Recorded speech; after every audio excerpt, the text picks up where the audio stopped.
Hello friends, आज हम start करेंगे क्लास 10th एनसीईआरटी इकोनॉमिक्स के chapter sectors of the Indian economy का पहला मॉड्यूल।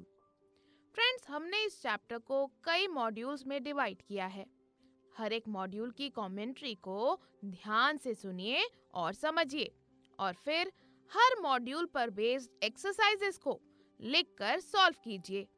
हम आपको अश्योर करते हैं कि इस मेथड से आपका पूरा चैप्टर बहुत ही कम टाइम में और बहुत ही अच्छे से तैयार हो जाएगा। तो चलिए शुरू करते हैं हमारा फर्स्ट मॉड्यूल, जिसमें हम पढ़ेंगे प्राइमरी सेक्टर के बारे में। So let's start today's module.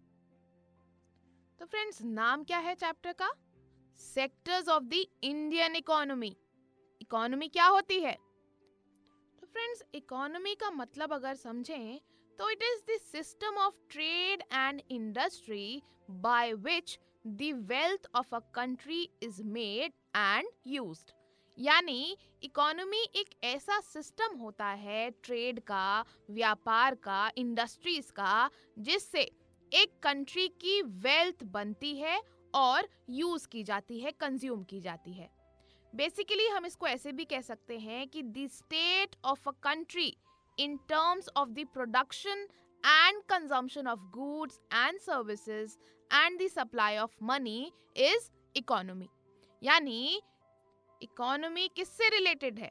Production and consumption of goods and services. जितने भी प्रोडक्ट्स होते हैं जो मार्केट में बेचे जाते हैं, सर्विसेज जो मार्केट में प्रोवाइड की जाती हैं लोगों को, उनका प्रोडक्शन और उनका कंजम्पशन, और उससे जो मनी जनरेट होता है, सप्लाई होता है मनी, ये तमाम चीजें एक कंट्री की इकोनॉमी बनाते हैं। और चैप्टर का नाम क्या है? Sectors of the Indian economy. So friends, obviously ये चैप्टर रिवॉल्व करता है इंडियन इकोनॉमी के अलग अलग सेक्टर्स के आसपास। तो हम पढ़ेंगे इंडियन इकोनॉमी के सेक्टर्स के बारे में धीरे धीरे आने वाले मॉड्यूल्स में। फिलहाल आज हम क्या पढ़ेंगे? प्राइमरी सेक्टर के बारे में। फ्रेंड्स, किसी भी कंट्री में होने वाली इकोनॉमिक एक्टिविटीज को 3 सेक्टर्स में डिवाइड किया जाता है। इकोनॉमिक एक्टिविटीज, अब तो पता है ना कौन सी एक्टिविटीज होती हैं, जिससे मनी रिलेटेड होता है, सप्लाई ऑफ मनी होता है, मनी जनरेट होता है। तो किसी भी कंट्री में होने वाली इकोनॉमिक एक्टिविटीज को 3 सेक्टर्स में डिवाइड किया जाता है। और वो 3 सेक्टर्स कौन सी हैं? आपने प्रीवियस क्लास में भी पढ़ा है, बताइए। प्राइमरी, सेकेंडरी और टर्शरी। सो 3 सेक्टर्स में किसी भी कंट्री में होने वाली इकोनॉमिक एक्टिविटीज को डिवाइड किया जाता है, और वो सेक्टर्स हैं primary sector, secondary sector and tertiary sector. Friends, ये जो चैप्टर है ये आपको इन डेप्थ नॉलेज देगा अलग अलग सेक्टर्स के बारे में। ये तीनों सेक्टर्स आपस में इंटरकनेक्टेड हैं, इंटरडिपेंडेंट हैं। इंटरडिपेंडेंट मतलब अगर एक सेक्टर में नुकसान होगा तो बाकी जो 2 सेक्टर्स हैं उसमें भी कहीं ना कहीं इनडायरेक्टली नुकसान होगा, और अगर किसी एक सेक्टर का फायदा हुआ तो बाकी दोनों सेक्टर्स में भी इनडायरेक्टली फायदा होगा।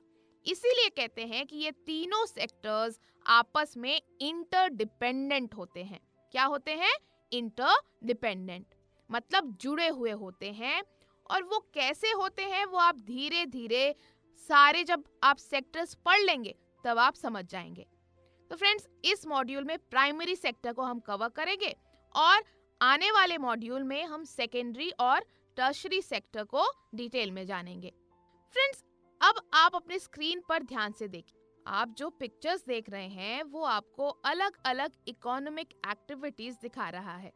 कोई कपड़े सेल कर रहा है पिक्चर्स में, और कोई खेती बाड़ी। तो आप देख सकते हैं अलग अलग लोगों को जो इंगेज्ड हैं अलग अलग इकोनॉमिक एक्टिविटीज में। फ्रेंड्स, इनमें से कुछ लोग गुड्स प्रोड्यूस करने की एक्टिविटीज में लगे हैं और कुछ सर्विस प्रोड्यूस कर रहे हैं। और इन्हीं एक्टिविटीज को और अच्छे से समझने के लिए इन्हें क्लासिफाई करते हैं अलग अलग ग्रुप्स में, and these groups are called sectors.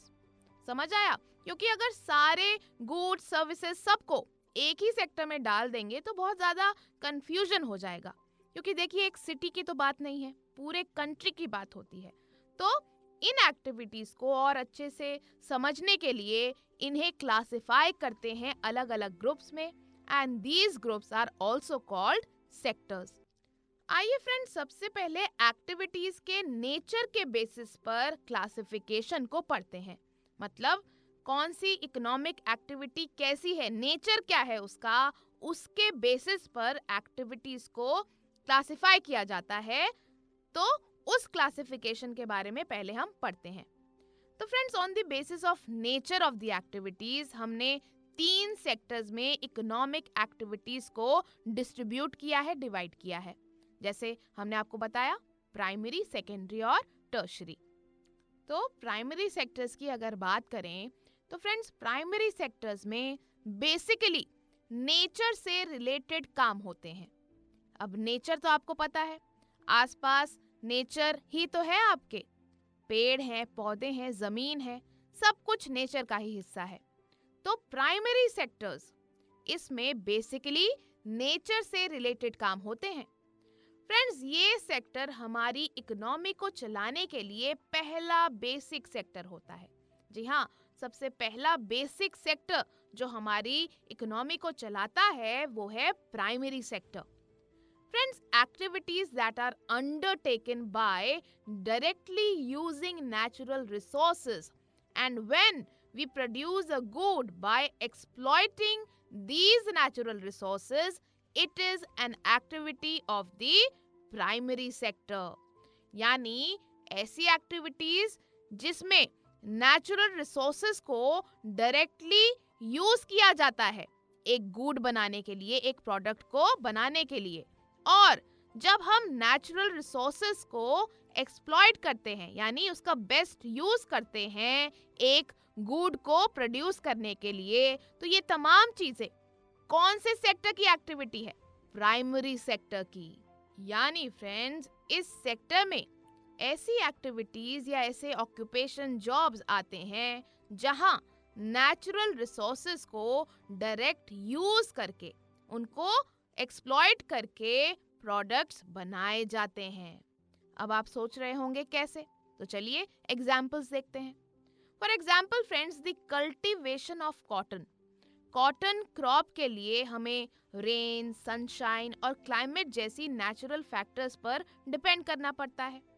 Proper time पर, सही मौसम में, इन सभी नेचुरल कंडीशंस के अंदर कॉटन प्रोड्यूस होता है, जो कि एक नेचुरल प्रोडक्ट है। क्यों? क्योंकि हम किस पर डिपेंडेंट हैं? नेचर पर ना। हम सनशाइन पर निर्भर हैं, हम क्लाइमेट पर निर्भर हैं, रेनफॉल पर निर्भर हैं। ये सभी चीजें होंगी तभी जाके कॉटन का कल्टीवेशन पॉसिबल होगा। इसलिए कॉटन क्या हुआ? कौन से सेक्टर का प्रोडक्ट हुआ? प्राइमरी सेक्टर का। इसी तरह से डेयरी के केस में हम एनिमल्स के बायोलॉजिकल प्रोसेस, यानी उनकी हेरिडिटी, डाइट, इन तमाम चीज़ों पर डिपेंड करते हैं। साथ ही साथ फॉडर यानी चारा जो हम खिलाते हैं एनिमल्स को, उनकी अवेलेबिलिटी पर भी हम डिपेंड करते हैं। फ्रेंड्स, इन एनिमल से हमें मिल्क मिलता है जो कि एक और नेचुरल प्रोडक्ट है, और भी कई चीज़ें मिलती हैं एनिमल से जो भी एक नेचुरल प्रोडक्ट ही है। फ्रेंड्स, इसी तरह से अगर मिनरल्स और ओर्स की बात करें तो वो भी नेचुरल प्रोडक्ट्स हैं, क्योंकि माइनिंग करके ही तो हमें मिनरल्स मिलते हैं। तो मिनरल्स, ओर्स, ये भी नेचुरल प्रोडक्ट्स हुए। फ्रेंड्स, इसीलिए हम ये कह सकते हैं कि जब हम नेचुरल रिसोर्सेज को यूटिलाइज करके या उन्हें एक्सप्लॉइट करके कोई प्रोडक्ट बनाते हैं तो वो प्राइमरी सेक्टर के अंडर आता है। फ्रेंड्स, इस सेक्टर को एग्रीकल्चर एंड रिलेटेड सेक्टर भी कहते हैं, क्योंकि जितने भी नेचुरल प्रोडक्ट्स हैं वो हमें एग्रीकल्चर, डेयरी, फिशिंग, फॉरेस्ट्री से ही मोस्टली मिलते हैं। इसीलिए इस सेक्टर को एग्रीकल्चर सेक्टर या फिर एग्रीकल्चर एंड रिलेटेड सेक्टर भी कहते हैं। क्यों कहते हैं? क्योंकि जितने भी नेचुरल प्रोडक्ट्स हैं वो हमें एग्रीकल्चर, डेयरी, फिशिंग, फॉरेस्ट्री से ही मोस्टली मिलते हैं। सो फ्रेंड्स, प्राइमरी सेक्टर में जो भी नेचर से रिलेटेड एक्टिविटीज होती हैं उसे लोग बेचते हैं। जैसे खेती करी, क्रॉप प्रोड्यूस किया, उसको मार्केट में सेल कर दिया, बेच दिया, और बदले में क्या जनरेट हुआ? पैसे, मनी जनरेट हुआ, उस पर्सन ने पैसे कमाए। तो जब पैसे कमाए, जब मनी अर्न हुआ, तो क्या जनरेट हुई? Economic value. जी हाँ, और ऐसे इकोनॉमिक एक्टिविटी टेक प्लेस हुई, क्योंकि हमने आपको बताया ना कि ये जो प्राइमरी सेक्टर है, ये सेक्टर हमारी इकोनॉमी को चलाने के लिए पहला बेसिक सेक्टर होता है। तो समझ आया आपको कैसे इकोनॉमिक वैल्यू जनरेट हुई नेचुरल प्रोडक्ट से? साथ ही फ्रेंड्स, इसे प्राइमरी सेक्टर इसलिए भी कहते हैं क्योंकि ये बेस होता है बाकी प्रोडक्ट्स के लिए, क्योंकि प्राइमरी का मतलब ही बेसिक होता है। तो बेसिकली ये सेक्टर बेस प्रोवाइड करता है बाकी गुड्स की, बाकी प्रोडक्ट्स की प्रोडक्शन के लिए।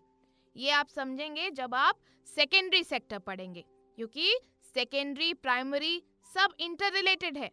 क्योंकि हम कह रहे हैं ना कि प्राइमरी सेक्टर को प्राइमरी क्यों कहते हैं, क्योंकि ये सेक्टर बेस प्रोवाइड करता है बाकी गुड्स की प्रोडक्शन के लिए। तो फ्रेंड्स, समझ आया आपको? ये था ऑल अबाउट प्राइमरी सेक्टर। तो क्या पढ़ा हमने?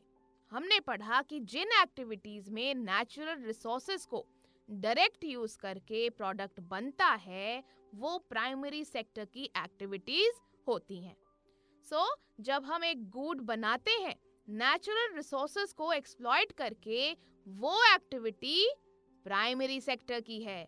जैसे फार्मिंग, डेयरी, फॉरेस्ट्री, फिशिंग, इन तमाम चीजों से ही तो नेचुरल प्रोडक्ट बनता है। फ्रेंड्स, ऐसे ही मिनरल्स और ओर्स भी प्राइमरी सेक्टर में ही आते हैं। हमें ज्यादा products agriculture, dairy, fishing, forestry से मिलते हैं, इसीलिए इस सेक्टर को हम एग्रीकल्चर एंड रिलेटेड सेक्टर भी कहते हैं। फ्रेंड्स, ये सेक्टर बेस फॉर्म करता है अदर प्रोडक्ट्स के लिए। So let us revise once again. Primary activities are undertaken by directly using natural resources. When we produce a good by exploiting natural resources, it is an activity of the primary sector. For example, cultivation of cotton, dairy, forestry, fishing. Similarly, friends, minerals and ores are also natural products. Most of the natural products are derived from agriculture, dairy, fishing, and forestry. Therefore, this sector is also known as agriculture and related sector. And friends, this sector forms the base for all other products that we subsequently make. तो friends, समझ आया आपको primary sector क्या होता है? तो friends, ये तो था प्राइमरी सेक्टर। सेकेंडरी सेक्टर और टर्शरी सेक्टर के बारे में हम आपको नेक्स्ट मॉड्यूल में बताएंगे। तो चलिए अब इस मॉड्यूल की एक्सरसाइजेस करते हैं।